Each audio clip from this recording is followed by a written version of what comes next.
नमस्कार दोस्तों, मैं हेमंत सिंह राजपूत फिर से आप सबका अपने इस ऑनलाइन डिजिटल प्लेटफॉर्म पे स्वागत करता हूं। दोस्तों, हम लोग पिछले लेक्चर में जो आपके सामान्य ज्ञान वाला पार्ट है उसमें हम लोग हिस्ट्री को डिस्कस कर रहे थे और हिस्ट्री में हम लोग अध्ययन के आधार पर जो इतिहास को विभाजित किया गया है, जिसमें हमने आपको बताया था कि प्राचीन काल, मध्यकाल और आधुनिक काल यानी तीन भागों में जो विभाजित किया गया है। तो प्राचीन काल वाले भाग पर हम लोग कल डिस्कस कर रहे थे। उसमें दूसरे टॉपिक को हम आपसे चर्चा कर रहे थे कि इतिहास जानने का जो स्रोत होता है उन स्रोत को कैसे जो है विभाजित किया गया है, और इसके साथ साथ उन सोर्स से यानी जो आपके स्रोत है, प्रमाण है, उससे किस प्रकार के प्रश्न बनते हैं और परीक्षा में किस प्रकार का प्रश्न आपसे पूछता है। ठीक। तो जैसा कि कल हमने आपको बताया था कि इतिहास जानने के स्रोत को हम लोग दो भागों में विभाजित करते हैं। पहला आपका साहित्य होता है और दूसरा आपका पुरातत्व होता है। साहित्य वाले पार्ट की अगर बात करें बेटा, तो साहित्य में हमने आपको बताया था कि जो प्राचीन भारतीय लोग थे वो राजनैतिक कम और धार्मिक अधिक थे। तो उन लोगों ने क्या किया, धर्म से संबंधित ग्रंथों की रचना अधिक की। ठीक है। तो जब धर्म से संबंधित ग्रंथों की रचना हो रही है और बात भी हम कर रहे हैं कहां, प्राचीन काल की, तो प्राचीन काल में हम जानते हैं कि अगर भारतीय धर्म की बात करें तो भाई आपका आता है ब्राह्मण धर्म आता है, और ब्राह्मणोत्तर धर्म के रूप में यानी ब्राह्मणों के बाद के धर्म के रूप में बौद्ध धर्म और जैन धर्म आता है। ठीक। तो साहित्य में भी हम क्या करते हैं, पहले ब्राह्मण साहित्य को पढ़ते हैं, इसके बाद हम लोग बौद्ध और जैन साहित्य को पढ़ते हैं कि बौद्ध साहित्य में कौन कौन से हैं और जैन साहित्य को कैसे कैसे विभाजित किया गया है। जैसे कि बौद्ध साहित्य को क्या कहा जाता है, त्रिपिटक के रूप में विभाजित किया गया, और जैन साहित्य को आगम के रूप में विभाजित किया गया। ठीक। इसी के साथ धार्मिक साहित्य के बाद लौकिक साहित्य के रूप में हम क्या करते हैं, दूसरे साहित्य को पढ़ते हैं। लौकिक साहित्य में हमने आपको बताया कि इसमें क्या आ जाता है, विदेशियों के विवरण आ जाते हैं और भारत के कुछ प्रमुख ऐतिहासिक ग्रंथ आ जाते हैं। तो प्राचीन कालीन पुस्तक और लेखकों से हमारे विभिन्न विभिन्न अलग अलग परीक्षाओं में या अलग अलग आयोग की परीक्षाओं में वहां से प्रश्न पूछता है। ठीक। तो ये वाला पार्ट हम लोग डिस्कस कर रहे थे। पुरातत्व में हमने बताया कि देखिए, पुरातत्व दो प्रकार का होता है, एक चल होता है और दूसरा अचल होता है। चल का मतलब ऐसी वस्तुएं जिसको एक जगह से दूसरे स्थान पर ले जाया जा सकता है। जैसे हम आभूषण को ले जा सकते हैं, ले जा सकते हैं ना। इसके साथ साथ हम लोग औजारों को भी एक जगह से दूसरे जगह ले जा सकते हैं, और बर्तन जो होता है उसको भी एक जगह से दूसरी जगह ले जा सकते हैं। वस्त्र की बात करें तो वो भी हम क्या कर सकते हैं, पहन के उसको एक जगह से दूसरी जगह उसको हम ट्रांसपोर्ट कर सकते हैं। तो ऐसी वस्तुएं जो व्यक्तियों के द्वारा जो है उपयोग में लाई गई और जिसको एक जगह से दूसरे स्थान पर ले जाया जाता है, उसको आपका पुरातात्विक स्रोत यानी आर्कियो मटेरियल के रूप में हम लोग चल पुरा यानी चल के रूप में शामिल करते हैं। अचल की अगर बात करें तो अचल में आपका स्तूप आ जाता है, मंदिर आ जाता है। ठीक है, ये सब जो है आपका अचल में आ जाता है। चल में अभिलेख भी आ जाता है, मुद्राएं भी आ जाती हैं। ठीक। जैसे अगर हम पुरातत्व की बात करें बेटा, देखो सभी लोग इधर ध्यान दो। देखो, अगर हम पुरातत्व की बात कर रहे हैं तो देखिए, जो आपका पुरातत्व है बेटा, ठीक है, उस पुरातत्व को क्या किया जाता है, इसको हम लोग दो भागों में बांट देते हैं। कितने भाग में बांट देते हैं, दो भागों में बांट देते हैं। इसको हम लोग बांट देते हैं चल और अचल। ये दो भागों में हम लोग इसको विभाजित कर देते हैं। अगर हम अचल की बात करें तो अचल में आपका आ जाता है जैसे स्तूप, इसके बाद मंदिर, मठ और स्मारक। तो ये सभी जो है बेटा, ये सब आ जाता है आपका किसमें, अचल के रूप में आ जाता है। यही अगर हम चल की बात करें, अगर हम इसकी बात करें, चल की बात करें, तो चल में आपका आ जाता है अभिलेख। ठीक। इसके बाद आ जाता है आपका मुद्रा आ जाता है, ठीक है, वस्त्र और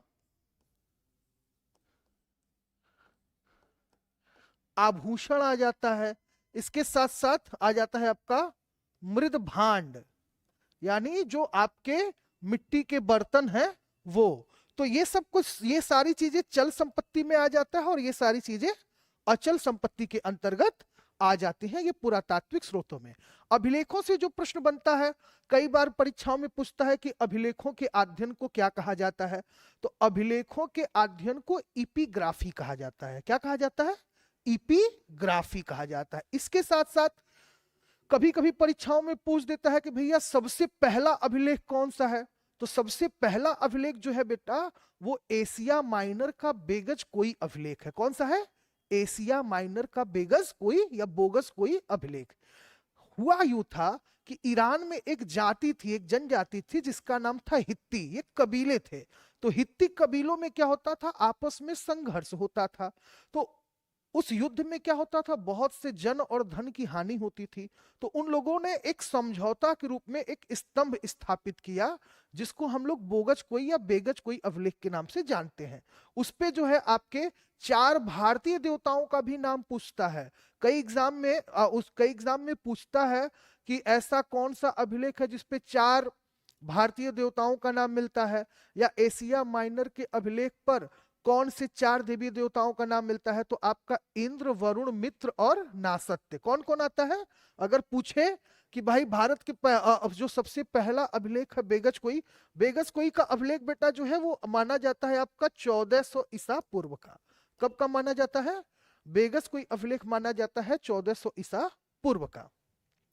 और इस पे जो है भारत के कुछ देवताओं का नाम मिलता है, जैसे इंद्र का मिलता है, वरुण का मिलता है, मित्र का मिलता है और एक आपका नासत्य का मिलता है। ये जो है इन देवताओं का नाम जो है हमको उस अभिलेख से मिलता है। ठीक, तो ये अभिलेखों से कुछ प्रश्न बनते हैं। कुछ अशोक के अभिलेखों से जो है प्रश्न बनते हैं परीक्षाओं में, तो कुछ गुप्त के अभिलेखों से बनते हैं, कुछ राजपूत राजा जो थे उनके प्रमुख अभिलेखों से जो है प्रश्न बनते हैं। तो वो सारी चीजें हम लोग अभी प्रश्न के रूप में भी डिस्कस करेंगे, लेक्चर के रूप में भी डिस्कस करेंगे, ताकि आपका ये वाला पार्ट पूरी तरीके से तैयार हो जाए। चलिए आगे चलते हैं। दूसरा अगर हम देखें तो दूसरा हम आपको बता दें, दूसरा जो है हमारा बेटा उसको हम लोग कहते हैं मुद्रा। क्या कहते हैं? मुद्रा। कई बार परीक्षाओं में मुद्रा यानी सिक्कों के अध्ययन के बारे में पूछ देता है कि सिक्कों के अध्ययन को या प्राचीन सिक्कों के अध्ययन को क्या कहा जाता है। तो प्राचीन सिक्कों के अध्ययन को न्यूमेस्टिक कहा जाता है। न्यूमेस्टिक क्या कहा जाता है? न्यूमेस्टिक, ये आपका जान लीजिए, न्यूमेस्टिक। ठीक, कई बार परीक्षाओं में ये भी पूछता है कि भाई भारत का जो प्राचीन भारत का जो है सबसे पहला सिक्का या किस प्रकार के सिक्कों को सबसे पहले चलाया गया। तो सबसे पहले प्रकार की जो सिक्के चलाई गई थी, जो मुद्राएं थी, उनको कहा जाता है आहत सिक्का। जैसे अगर हम बात करें मुद्रा की, किसकी बात करें बेटा? मुद्रा की। और मुद्रा क्या है आपका? ये प्राचीन। हम प्राचीन मुद्रा की बात कर रहे हैं, तो प्राचीन मुद्रा के अध्ययन को क्या कहा जाता है? न्यूमेस्टिक कहा जाता है। क्या कहा जाता है? न्यूमेस्टिक कहा जाता है। इसके साथ साथ अगर प्राचीन भारतीय मुद्रा के रूप की बात करें तो उसको कहा जाता है आपका पंच मार्क क्वाइन। इसको हिंदी में कहा जाता है आहत सिक्का। यानी क्या होता था, धातुओं को पिघलाकर गोल किया जाता था और उस पे क्या किया जाता था, ठप्पे लगाए जाते थे, कुछ चिन्ह लगाए जाते थे। इस तरीके से क्या किया जाता था, पंच किया जाता था, ऐसे ठप्पा लगाया जाता था। इसलिए इसको पंच मार्क क्वाइन यानी आहत सिक्का कहते हैं। अब कई बार प्रश्न ये भी पूछता है कि आहत सिक्का को चलाने का श्रेय किसको जाता है। तो आहत सिक्का सबसे पहले चला था आपका कहां? हर्यक वंश में। किस वंश में चला था बेटा? आपका हर्यक वंश का एक राजा था जिसका नाम था, आपको पता होगा, बिंबिसार। बिंबिसार। तो बिंबिसार की बात करें तो बिम्बिसार ने क्या किया था, आहत सिक्काओं को चलाने का श्रेय जो है वो किसको जाता है, बिम्बिसार को जाता है। तो ये मुद्रा वाला कॉन्सेप्ट है, जो कि हम लोग मुद्राओं के बारे में बात किए। पिछला देखा जाए तो मुद्रा के बाद आता है आपका वस्त्र और आभूषण और मृद भांड की बात होती है। तो क्या होता है, इससे भी हमारा जो है पुरातात्विक जो है प्रश्न पूछता है कि आभूषणों की अगर बात करें या मृद भांड की बात करें, वस्त्र की बात करें, तो जैसे पूछता है कि किस प्रकार के वस्त्र किस काल में प्रयोग में लाए जाते थे। अचल में देखा जाए तो स्तूप की बात करते हैं। तो भारत में स्तूप बनाने का जो श्रेय है वो जाता है अजात शत्रु को। अजात शत्रु को। अजात शत्रु पहला शासक था जिसने क्या किया, भारत में सबसे पहला स्तूप बनवाया। कहां पे, राजगृह। राजगृह एक जगह है जहां पर सबसे पहला स्तूप, भारत का सबसे पहला स्तूप बनवाया किसने, अजात शत्रु ने। कहां पे, राजगृह में। इसके बाद स्तूपों के निर्माण का जो श्रेय होता है वो जाता है बेटा किसको, अशोक को। किसको जाता है, अशोक को। अशोक के बारे में ये कहा जाता है कि अशोक ने क्या किया, राजगृह के स्तूप को खुदवा के वहां से महात्मा बुद्ध के अस्थि के अवशेषों को निकलवा कर कुल 84,000 स्तूपों का निर्माण करवाया। पूरे भारत में कहा जाता है कि 84,000 स्तूपों का निर्माण करवाया, ऐसा अशोक के संदर्भ में कहा जाता है। ठीक। अब स्तूपों के बाद बेटा आता है आपका मंदिर। कौन सा आता है, मंदिर आता है। मंदिर की अगर बात करें, ठीक है, किसकी, अगर हम मंदिरों की बात की जाए, प्राचीन भारत में हम मंदिर की बात कर रहे हैं, तो अगर हम मंदिर की बेटा बात करें तो मंदिरों का जो विकास हुआ वो गुप्त काल में हुआ। किस काल में हुआ, गुप्त काल में। गुप्त काल में आपके मंदिरों का विकास सर्वाधिक हुआ। इसके बाद राजपूत राजाओं के जो है काल में विकास हुआ। ठीक। तो मंदिर भी जो है वो क्या है, पुरातात्विक स्रोत के अंतर्गत आता है। ठीक। चलिए, इसके बाद आपका आता है मठ और स्मारक। मठ और स्मारक जो है वो भी क्या है, आपके पुरातात्विक स्रोत के रूप में उपयोग में आते हैं। ठीक। देखिए अब क्या है, कल हम लोगों ने क्या किया था, सोर्स से संबंधित कुछ प्रश्नों को हल किया था। ठीक। तो आज उसी प्रश्नों की श्रृंखला को हम लोग जो है हल करते हैं। और हम लोगों ने कुल कल जो है क्या किया था, लगभग 30 क्वेश्चन को हम लोग हल किए थे। कितने क्वेश्चन को हल किए थे बेटा, 30 क्वेश्चन को हल किए थे। तो आज हम लोग 31वें क्वेश्चन से, यानी 31 क्वेश्चन से हम लोग क्या करते हैं, शुरू करते हैं। हाँ, ये था आपका 30वां क्वेश्चन। 31वां क्वेश्चन देखते हैं। फारस के सुल्तान मिर्जा शाहरुख के राजदूत अब्दुल रजाक। चलिए इस प्रश्न को देखिए सभी लोग, सब लोग ध्यान इधर करिए। हाँ देखिए, यहां से प्रश्नों को बेटा हम लोग हल करते हैं। हम पूछ रहे हैं आपसे कि फारस के सुल्तान मिर्जा शाहरुख के राजदूत अब्दुल रजाक 1443-44 ईस्वी में किस विजयनगर सम्राट के शासनकाल में विजयनगर की यात्रा की। तो समय बता रहा है क्या बेटा, 1400 आपका 43 और 44। 43 और 44 में आए थे कृष्णदेव, आपका देवराय प्रथम। देवराय प्रथम के टाइम पर ये अब्दुल रजाक जो है वो क्या हुआ था, इसके शासनकाल में विजयनगर की यात्रा की थी। ठीक। चलिए अगले प्रश्न की तरफ चलते हैं। प्रश्न संख्या 32 को देखते हैं। भारतीय पुरातात्विक सर्वेक्षण की स्थापना हुई तो 1861 में बेटा। 1861 में क्या हुआ, देखिए 1861 में आपका आर्कियोलॉजिकल सर्वे ऑफ इंडिया, जिसको हम लोग कहते हैं भारतीय पुरातत्व विभाग, इसकी क्या की गई, स्थापना की गई। और इसका पहला निदेशक बनाया गया किसको, कनिंघम को। किसको बनाया गया बेटा, कनिंघम को पहला जो है क्या किया गया, निदेशक बनाया गया। दूसरा निदेशक जो बनाया गया वो बनाया गया आपका किसको, सर्वजान मार्शल को। किसको बनाया गया, सर्वजान मार्शल को। ठीक। चलिए फिर से बताते हैं आपको। 1861 में क्या हुआ, 1861 में आर्कियोलॉजिकल सर्वे ऑफ इंडिया की स्थापना हुई। पहला जो इसका निदेशक बनाया गया वो कनिंघम को बनाया गया। और दूसरा जो बनाया गया था वो बनाया गया आपका सर्वजान मार्शल।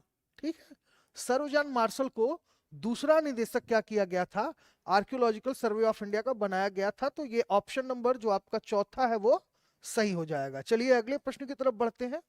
अगला प्रश्न देखते हैं बेटा, भारतीय पुरातत्व, भारतीय पुरातत्व का जो जनक है वो किसे कहा जाता है? तो भारतीय पुरातत्व का जो जनक है वो अलेक्जेंडर कनिंघम को कहा जाता है, क्योंकि इन्हीं के समय 1861 में क्या हुआ था, आपके आर्कियोलॉजिकल सर्वे ऑफ इंडिया की स्थापना हुई थी। अभी कुछ देर पहले हम लोग इसको पढ़े हैं, ठीक है। तो आप इन प्रश्नों को बहुत अच्छे से देखते जाइए और इसको नोट करते जाइए या लिखते जाइए, ठीक है। नहीं, अगर पीडीएफ चाहिए तो पीडीएफ के लिए हमने आपको बताया है कि आप प्ले स्टोर पे जाइए और वहां से आप पढ़ा ऐप जो है डाउनलोड कर लीजिए, ठीक। चलिए आगे चलते हैं।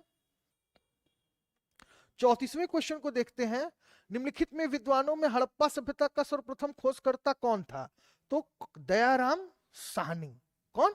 दयाराम साहनी। दयाराम साहनी ने ही 1921 में क्या किया था, हड़प्पा का, किसका, हड़प्पा का बेटा जो है उत्खनन करवाया था। और हड़प्पा किस नदी के किनारे है? तो रावी, रावी नदी के किनारे ये स्थित है, जो कि क्या है, सिंधु की सहायक नदी। क्या थी? सिंधु की सहायक नदी थी। कौन सा? रावी, ठीक। और 1900, और इस समय वर्तमान में अगर देखा जाए तो ये कहां पे है आपका? पाकिस्तान में। ये पाकिस्तान में आपका वर्तमान में हड़प्पा है। तो यहां पे हमारा राइट आंसर हो जाएगा कौन सा? चौथा। चलिए अगले प्रश्न की तरफ चलते हैं। अगला प्रश्न देखते हैं। प्रश्न संख्या 35 की बात करते हैं। हड़प्पा सभ्यता की खोज किस वर्ष में हुई? तो अभी हम लोगों ने देखा कब हुआ? 1921, ठीक है। राइट आंसर आपका ऑप्शन 2 हो जाएगा। Option 2 is a right answer, ठीक। चलिए आगे चलते हैं, अगले प्रश्न को देखते हैं। प्रश्न संख्या जो है आपका 36 देखते हैं। 36 क्या कह रहा है? देखिए सब लोग, सारे लोग ध्यान इधर करिए। 36वां कह रहा है, सिंधु घाटी सभ्यता की खोज निकालने में जिन भारतीयों का नाम जुड़ा है वे हैं। तो जॉन मार्शल एवं ईश्वरी प्रसाद ना, आशीर्वादी लाल रंगनाथ राव ना, माधव स्वरूप वत्स और एम बी राव ना। असली आंसर आपका राइट आंसर क्या हो जाएगा? दयाराम साहनी एवं राखालदास बनर्जी। ये आपका राइट आंसर हो जाएगा, ठीक। चलिए अगले प्रश्न की तरफ चलते हैं। अगला प्रश्न देखते हैं। प्रश्न संख्या आपका 37, प्रश्न संख्या 37 को देखते हैं। प्रश्न संख्या 37 क्या कह रहा है? हड़प्पा एवं मोहनजोदड़ो की पुरातात्विक खुदाई के प्रभारी कौन थे? तो सर्वजॉन मार्शल। कौन था? सर्वजॉन मार्शल। सर्वजॉन मार्शल की अध्यक्षता में ही क्या हुआ था? हड़प्पा और इसके साथ बेटा आपका मोहनजोदड़ो, मोहनजोदाड़ो जो है इसका क्या हुआ था? उत्खनन हुआ था 1921 और 22 में, दोनों ही पाकिस्तान में है, ठीक। चलिए आगे चलते हैं, अगले प्रश्न की तरफ बढ़ते हैं। 38वां प्रश्न देखते हैं। न्यूमेस्टिक क्या है? अभी कुछ देर पहले लेक्चर में हमने बताया सिक्कों एवं धातुओं का अध्ययन किया जाता है। न्यूमेस्टिक्स के अंतर्गत क्या किया जाता है? सिक्कों और धातुओं का अध्ययन किया जाता है। प्रश्न संख्या आपका जो 2 होगा वो राइट आंसर हो जाएगा। चलिए आगे चलते हैं, 39वां देखते हैं। एशिया माइनर स्थित बेगस कोई अभिलेख का महत्व इसलिए है क्योंकि वहां से अभिलेख। प्रश्न संख्या 1 देखिए, 1 में हमने आपको बताया था अभी कुछ देर पहले। देखिए इस अभिलेख का नाम क्या है? बेगस कोई। कौन सा है? बोगस कोई। ये है कहा? ईरान में। कहां पे है बेटा? ईरान में, ठीक। और ईरान में कहां पे है? Asia minor. क्या कहा जाता है? Asia minor. और ये एक युद्ध को संधि, युद्ध संधि का एक अभिलेख है जो हित्ती जाति लोगों का था। किसका? हित्ती जाति लोगों का था। उस पे आपके इंद्र, वरुण, मित्र और नाशत्य के नाम का उल्लेख मिलता है। चलिए अगले प्रश्न की तरफ चलते हैं। आपका 40वां प्रश्न देखते हैं बेटा। अशोक के शिलालेख को पढ़ने वाला प्रथम अंग्रेज कौन था? चलिए इसको बताइए, कौन बता रहा है आप में से? अशोक के शिलालेखों को पढ़ने वाला प्रथम अंग्रेज कौन था? तो जेम्स प्रिंसेप था भाई। जेम्स प्रिंसेप ने क्या किया था? अशोक के अभिलेख को पढ़ा था। किसने पढ़ा था? जेम्स प्रिंसेप ने, ठीक। कई बार परीक्षा में पूछ देता है कि अशोक के अभिलेखों को, यानी इसके अभिलेख को प्राप्त करने का श्रेय पूछता है, प्राप्त करने का जो श्रेय है वो किसे दिया जाता है?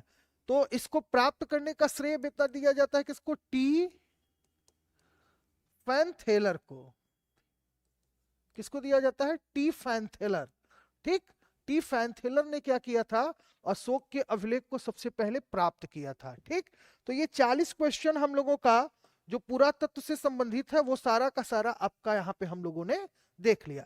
ये सभी क्वेश्चन जो है बेटा आपका इतिहास के, प्राचीन भारतीय इतिहास के सामान्य ज्ञान से संबंधित है।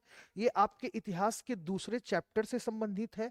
इतिहास जानने का जो प्रमाण है, जो स्रोत है, जो साधन है, उससे संबंधित 40 प्रश्नों की श्रृंखला हमने आपके लिए एक हल किया है। आप इन प्रश्नों को बहुत अच्छे से देख लीजिए, इसको समझ लीजिए। ठीक, इसके बाद आपको हमने बताया है यूट्यूब चैनल को आप लाइक करिए, सब्सक्राइब करिए। जो भी त्रुटियां रहती हैं आप उसको कमेंट बॉक्स में आप लिख दीजिए। कुछ सजेस्ट करना है तो उसको भी आप कमेंट बॉक्स में लिख दिया करिए। ठीक, अब थोड़ा सा अंगूठा चलाया करो, अंगूठा एक बस एक लाइक लगाते हो बेटा। जब तुम लोग हम लोगों के वीडियोस को लाइक करते हो, कमेंट करते हो, तो हम लोग मोटिवेट होते हैं, हम लोग अभिप्रेरित होते हैं। भाई हमारा फीडबैक तो आप ही से मिलता है ना। तो थोड़ा सा वीडियो को शेयर किया करिए। शेयर करेंगे तो फ्री में आपके जो भी दोस्त हैं, जो लोग परीक्षाओं की तैयारी कर रहे हैं, उनका भी भला हो जाएगा, उनकी भी तैयारी हो जाएगी। ठीक है, तो अब परीक्षाओं की तैयारी करना बहुत ही आसान है। बस अब आपको चुपचाप एकाग्र होकर पढ़ना है। ठीक, समय का आप अच्छे से प्रबंधन करें, टाइम मैनेजमेंट का एक बढ़िया सा शेड्यूल बनाएं और पूरे लक्ष्य पे फोकस करिए। और एकदम लक्ष्य पे फोकस करके आप परीक्षा की तैयारी से तन मन से एकदम जुड़ जाइए। और ये बहुत ही सुनहरा मौका है जो आपको क्या करेगा? सफल बनाएगा। ठीक, इसी शुभकामना के साथ आप सबसे मैं विदा लेता हूं। पुनः फिर मैं आपसे अगले लेक्चर में मिलूंगा। तब तक आपके लिए जय हिंद, जय भारत।